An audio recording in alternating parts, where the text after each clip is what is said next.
Hello. Today we went to Oxburgh Hall in Norfolk and I thought I'd make a little video so that I could show you around. I really like Oxburgh Hall. We've been quite a lot of times. The grounds are beautiful. The house is surrounded by a moat, which is really cool. There is a lovely vintage secondhand bookshop where all the books are donations only, so it's really affordable.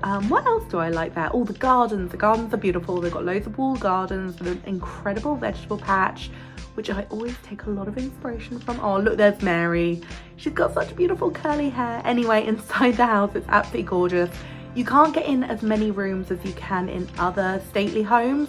However, I would say what you can see is pretty good. But there is still a family living there, so they have not given the National Trust access to the full house. However, it is pretty good. There's some really gorgeous decorative features. Look at that stair runner. Hello. Oh, that wallpaper is painted leather. Isn't that incredible? That staircase, gorgeous. The bedroom, I love it. And that's it.